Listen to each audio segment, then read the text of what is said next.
Hello, children. Today we are going to learn our next poem, that is poem number 5, Where Do All the Teachers Go? This is written by Peter Dixon. This poem speaks about a child's love and curiosity for his or her teacher. यानी एक बच्चा अपने teacher के बारे में क्या क्या सोचता है, उसके हिसाब से टीचर जो है कोई सुपर ह्यूमन है, एक्स्ट्रा ऑर्डिनरी ह्यूमन बीइंग है। वो एक साधारण इंसान नहीं समझता है अपने टीचर को। This is the introduction of this poem. So now quickly let's start the poem. Where do all the teachers go? Where do all the teachers go when it's 4 o'clock? Do they live in houses and do they wash their socks?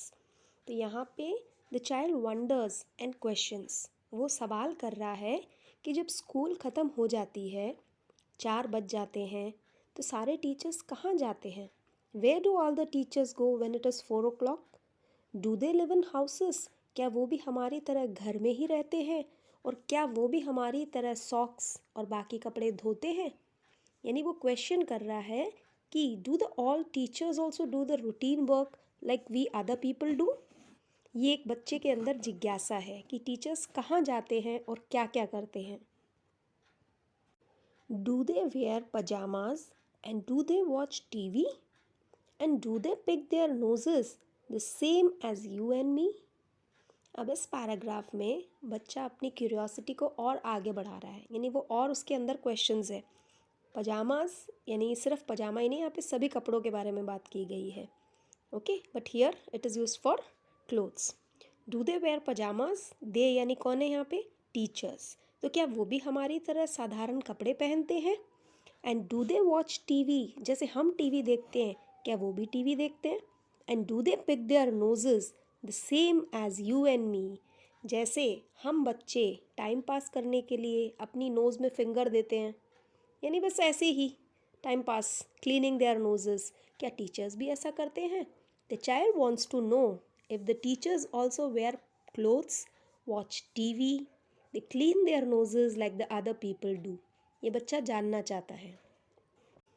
Do they live with other people?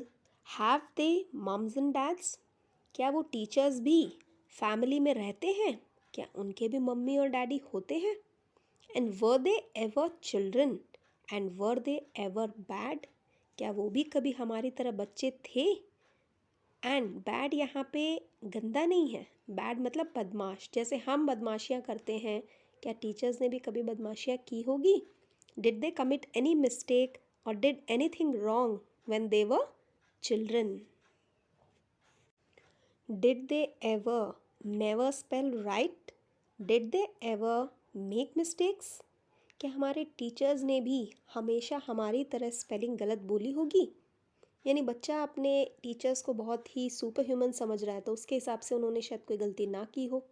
सो ये question पूछ रहा है कि कभी he wants to know if the teachers also made mistakes? क्या उन्होंने कभी गलतियाँ की?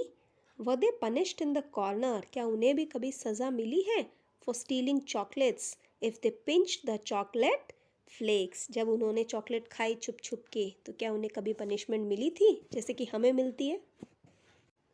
Did they ever lose their him books? Him book यहाँ पे रिलीजियस बुक्स को कहते हैं, जैसे कि आपकी स्कूल डायरी होती है जिनमें आपकी प्रेयर्स लिखी होती है। So did they ever lose them? जैसे हम कई बार उन्हें खो देते हैं, तो क्या हमारे टीचर्स भी, उन्होंने कभी खोई है अपनी books? Did they ever leave their greens? Greens यहाँ पे ग्रीन वेजिटेबल्स को कहा गया है। जैसे आप लोगों को अगर बोला जाए पालक खाओ, मेथी खाओ, है ना, green vegetables, most of the kids don't like it.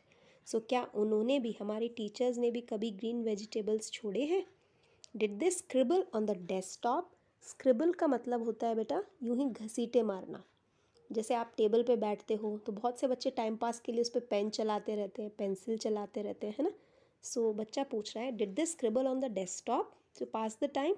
And did they wear old dirty jeans? क्या कभी उन्होंने भी फटी हुई और पुरानी जीन्स पहनी है? I'll follow one back home today. तो अब ये फाइनल पैराग्राफ है पोएम का। इसमें बच्चा कुछ डिसीजन लेता है। I'll फॉलो, फॉलो करना समझते हैं ना, पीछा करना, स्पाई करना, जासूसी करना। वन यहाँ पे बोला गया है टीचर के लिए। सो बच्चा क्या कह रहा है, I'll follow one back home today. जब टीचर घर जाएंगे तो मैं पीछे पीछे जाऊँगा उनके। I'll find out what they do, मैं पता करूँगा कि वो क्या करते हैं। Then I'll put it in a poem. So he says once he's clear about everything, जब उसे क्लियर हो जाएगा कि वो क्या करते हैं, he would like to compose or write a poem about it. वो एक कविता लिखेगा उस पर and thinks that they can read to you. वो सोच रहा है कि जो कविता मैं लिखूँगा हो सकता है वही कविता कोई टीचर अपने स्टूडेंट्स को पढ़ाता हुआ मिले. He thinks that the teacher would read that poem to his student. So children, I hope you have understood this poem very well, right? Where do all the teachers go? If there is anything which you haven't understood, जो भी चीज़ आपको समझ ना आई हो, आप दोबारा पूछ सकते हैं. Okay? Have a good day.